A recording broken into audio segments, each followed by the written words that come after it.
Салам достор, байланышта Санчо Бей каналы. Бүгүн дагы көпчүлүктүн тандоосу менен Кариб деңизинин каракчылары аттуу тасманын экинчи бөлүгүн көрөбүз. Андыктан көрүүгө даяр болуп көңүлүңүздү тасмага коюп, алдыңкы мүнөттөр мыкты өтүшүнө толук ишенип күтүп калган болсоңуз баштай берели. Тасманын башында Уилл Тернер менен Элизабет Соонун үйлөнүү тоюн бузуп, Лорд Беккет келип эки каарманыбызды тең камакка алат. Көрсө ага борбордон буйрук келип экөөнү тең Джек Воробейди коюп берип жибергендиги үчүн камакка алышып, жада калса командор Норрингтонду дагы камай турган болушат. Бирок Норрингтон Джектин артынан кармап келем деген бойдон андан кабар чыкпай калыптыр. Анда Уиллды дагы Элизабетти дагы өлүм жазасына тарта турган болуп аларды камап салышып, биз мындан соң Джек Таранчыга таандык кара бермет кемесин көрөбүз. Анда капитан Джек Таранчы адамдарына ачкычтын сүрөтүн көрсөтүп, биз бул ачкычты табышыбыз керек деп компасын ачып ал көрсөткөн жакка жөнөп кетишет. Күндөрдүн биринде Лорд Беккет Уиллды чакырып, менин сага бир жакшы сунушум бар. Эгер сен өзүңдү жана сүйгөн кызың Элизабетти өлүм жазасынан алып калган кезде Джекти табышың керек. Мага анын компасы керек. Ошону алып келсең Каппер келишимине кол коебуз. Бул келишим Джекти дагы силерди дагы эркиндикке чыгарат десе, Уилл дароо эле макул болуп, биз кайрадан эле кемедеги Джек Таранчыны көрө баштайбыз. Ал жумушун жасап олтуруп ичимдиги түгөнүп калган кезде кеменин жер төрөсүнө түшүп ичимдик издеп жатып, ал жактан бирөөнүн сүйлөп жаткандыгын байкап калды. Анда Джек көргөн көзүнө ишенбей, ал жерден Уилл Тернердин атасы Билл Тернерди көрөт. Биз билгендей бул адам тасманын биринчи бөлүгүндө кемесинен чөгүп кеткен эле. Анда Билл Тернер: мен Дэвид Джонска кызмат кылып жүрөмүн. Мен деңизге чөккөнүм менен же өлүк эмес, же тирик эмес болуп орто жолдо калып кеттим. Менин сага айтарым, капитан Дэвид Джонс сени кандай болбосун таап алат. Сен аны менен келишимиң бар эле. Дэвид Джонс деңиздин руху экендигин экөөбүз тең билебиз. Сенин кара бермет кемең чөгүп кеткенде ал деңизден чыгарып берген. Жакынкы күндөрү ал сени таап келет, ошондуктан даярдангын деп эле ал жерден жок болуп кетти. Анда Джек уктап жаткан адамдарынын бардыгын ойготуп, кемени айдагыла деп буйругун берип, буга чейин өмүрү таштабаган баш кийими сууга түшүп кетсе, ага деле карабай куру кашакка айдагыла деп айтат. Биз мындан соң Джектин баш кийимин башка бир кемедегилер таап алгандыгын көрөбүз. Бир кезде эле суунун астынан түшүнүксүз бир жандык келип ал кемени суунун астына алып кирип кетет. Бул убакта Лорд Беккет менен келишим түзгөн Уилл сүйгөн кызына келип, аны менен коштошуп ар кайсы адамдардан сурап эле Джек Таранчыны издеп жөнөйт. Уилл уккандары боюнча аралдардын бирине барып, ал жерден кара бермет кемесин көрүп, бирок ичинде эч ким жок экендигин байкап, токойду издеп жөнөйт.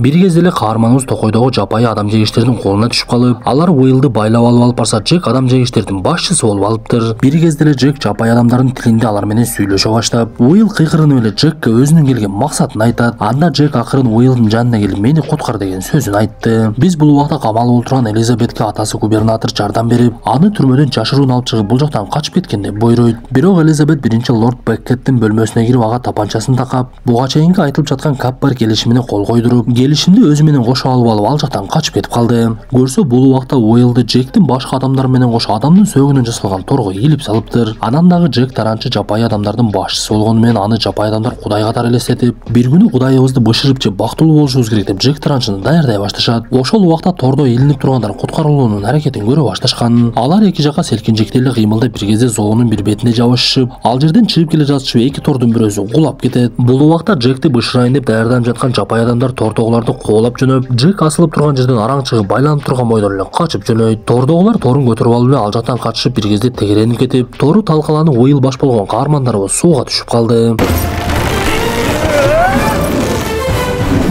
Бул убакта Джек дагы өзүн куткаруу менен алек болуп жаткан. Анда Джектин адамдары жээктеги кемени сууга түшүрүп, ал жерден качып жөнөшүп, бир кезде алыс жактан Джек кыйкырган бойдон эле адам жегичтерден качып келе берет. Ошентип каармандарыбыз кемеге түшүп качып кетсе, жапайы адамдар Джекти карап, биздин кудайыбыз кетип калды деп эле кыйлай башташты. Анда кемеге чыккан Уилл Джекке дароо эле келип, жакында Элизабетти аса турган болуп жатышат. Бизди сага жардам бергениңиз үчүн күнөөлүү деп табышты. Бунун бир эле чечими бар, сен компасыңды мага беришиң керек десе, каарманыбыз көп ойлонбой ачкычтын сүрөтүн көрсөтүп, сен бул ачкычты мага таап берсең, мен сага компосту бергенге даярмын. Ошондуктан биринчи Теодольмага баралы деп Джек адамдарына буйругун берди. Биз бул убакта Элизабет кемелердин бирине жашыруун түшүп алып, ал жакта эркектин кийимин кийинип, өзүн кеменин жумушчусундай көрсөтүп эле аралашып кеткендигин көрөбүз. Бул убакта Джек Теодольмага келип, ал жактан бир бакчыга жолугат. Анда Уилл бакчыга ачкычтын сүрөтүн көрсөтүп, биз буну кайдан табабыз деп сурап, сүрөттү көргөн бакчы бир окуяны аларга айтып бере баштайт. Көрсө бул ачкыч буга чейин Билл Тернер айткан деңиздин руху деп эсептелген Дэвид Джонска таандык экен. Уламыштар боюнча Дэвид Джонс бир кезде бир кызды өтө катуу жакшы көрүп калып, сүйүүсүнө жетпей калгандыктан жүрөгүн алып атайын бир сандыкка салып коюптур. Сүрөттөгү ачкыч ошол сандыктын ачкычы экен. Бирок ал ачкыч ар дайым Дэвид Джонстун жанында жүрчү.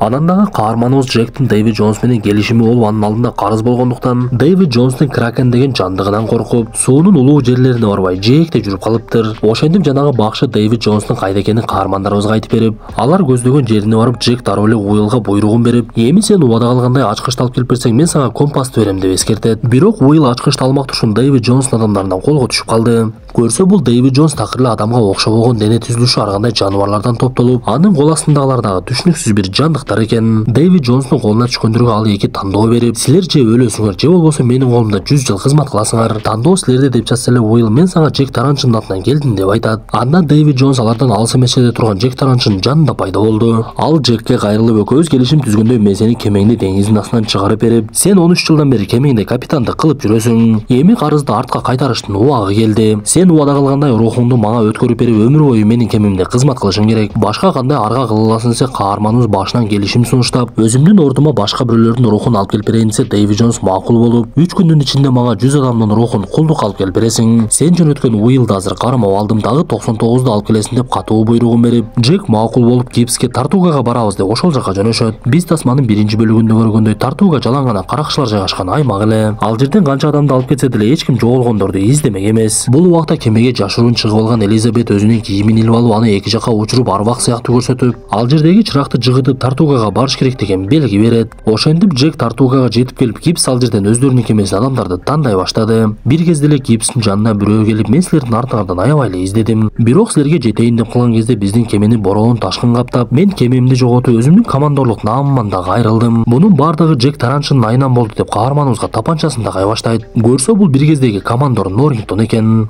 Ошентип эле ал жерде мошташ башталып, бул убакта Элизабет дагы Тартугага жетип келип калгандыктан Норрингтонду чочколор жаткан жерге ыргытып жиберсе, Элизабет аны барып куткарып калат. Биз мындан соң голландиялык учуучу аттуу кемени көрөбүз. Бул жанагы Дэвид Джонстун кемеси болчу. Ал жерде Уиллем кемедегилерге кошулуп кызмат кылып жатып, Билл Тернер аны көрүп калып дароо эле таанып, мен сенин атаңмын деп айтат. Анда Уилл атасына ачкычтын сүрөтүн көрсөтүп, кемеге келген максатын түшүндүрдү. Бул убакта Джек топтогон адамдарын кемеге сала баштаганда Элизабет анын жанына келип, Уилл сенин артыңдан кетти эле, мен азыр аны издеп жүрөмүн. Ал азыр кайда десе каарманыбыз Элизабетке өзүнүн компасын берип, сен эң биринчи өлүктөр сандыгы аттуу сандыкты табышың керек. Ошондо гана Уиллды таап аны боштондукка чыгара аласың десе Элизабет макулдугун берип, Элизабет дагы Норрингтон дагы кемеге чыгып жалпы эле жөнөп кетишет. Бул убакта учуучу голландиялык кемесинде Уилл атасы менен биргелешип ачкычты уурдамак болушуп, атасы күзөтчүлөрдү алаксытып жатса, Уилл Дэвид Джонсту уктап олтурган абалда табат. Ал Джонстун көкүрөгүндө илинип турган ачкычты алып ал жерден качып жөнөп, атасы баласына бычагын белек кылып ал жердеги кичинекей кайыкты ырастап, сен бул жерден качып кеткениңди буйруду. Анда Уилл атасына убадасын берип, мен сени бул жерден сөзсүз бошотуп кетемин. Анда эмесе көрүшкөнчө деп ал жерден кетип, биз мындан соң Джек Таранчынын кара бермет кемесин көрөбүз. Анда Элизабет менен Джектин сүйлөшүп жаткандыгынан, Лорд Беккетке эмне үчүн каарманыбыздын компасы керек экендигин түшүнөбүз. Көрсө Ост Инскай деген кемелер менен соода жүргүзүүчү ишкана бар экен. Лорд Беккет компас аркылуу буга чейин айтылгандай өлүктөр сандыгын таап, деңизди толугу менен колго алып сооданы ээн эркин жүргүзүүнү каалап жатыптыр. Бул болуп жаткан сөздөрдүн бардыгын ал жерде жөн гана жумушчуга айланып калган Норрингтон дагы угуп калат. Ошентип Уилл кичинекей кайык менен бара жатып ал жердеги соодагерлердин кемесине туш келди. Эртең менен Дэвид Джонс ачкычын жоготкондугун түшүнүп, Уиллдын атасын камагала деп буйругун берип, анда эмесе Кракенди кой бергиле деп эле кыйкыра баштайт. Көрсө бул Кракен Дэвид Джонстун башкаруусунун алдында деңиздеги коркунучтуу жандыктардын бири болот. Ал Уилл чыгып алган кемени бир заматта эле талкалай баштап, Уилл бирок куткарылып калып, алардын артынан жетип келген Дэвид Джонстун кемесине кайрадан эле жармашып алды. Анда Дэвид Джонс кол астындагыларга буйрук берип, биз Кристо аралына барышыбыз керек. Бул Джек Таранчы бир нерсени баштаган окшойт деп эле ошол жака жөнөшөт. Бул убакта Джек кемеде бара жатып, көздөгөн жерине дагы жетип калган эле. Алар кол астындагы эки каракчыга кайыкты айдатып алып жээкке түшүшүп, Джек, Элизабет, Норрингтон компаска карап бир жерди каза башташат. Бул убакта алардын артынан Дэвид Джонс дагы кемеси менен жетип келип калган. Ал өзүнүн жырткычтарына барып сандыкты алып келди деп буйрук берет дагы суунун ичине кирип кетип калат. Ал жерге Дэвид Джонстун кемесине жармашып жетип келген Уилл жээкке чыгып, Элизабет менен амандашып дароо эле сандыкты ачууга киришет. Бирок ошол замат эле Джек, Уилл жана Норрингтон үчөөнүн ортосунда мушташ башталат. башталды. Анткени үчөөнүн максаты такыр эле 3 башка болчу. Уилл жүрөктү жок кылып Дэвид Джонсту өлтүрүүнү каалап жатса, Норрингтон жүрөктү лорд Беккетке жеткирип берип, мурдагыдай өзүнүн командорлук наамын кайтарып алууну каалап жаткан. Джек болсо Дэвид Джонстун алдында карызын төлөш керек эле. Ошенде үчөөнүн ортосунда муштар катуу уланып, бир кезде ал жерге Дэвид Джонстун жырткычтары да жетип келип, убакыттан пайдаланган Норрингтон кайыкта турган Каппер келишимин өзүнө алып алгандыгын көрөбүз. Ал мындан соң жырткычтарга сандык керек, мен силерди куткарайын деп эле сандыкты алып алып токой жака чуркап, жырткычтар ага жетип сандыкты алып алса, Норрингтон андан нары чуркап кетет. Анда каармандарыбыз кемеге чыгып алып куткарылгандыгына кубанып жатса, бир кезде суунун ичинен Дэвид Джонс кемеси менен пайда болуп, буларды тез арада жок кылгыла деп эле кара берметти аткылай баштайт.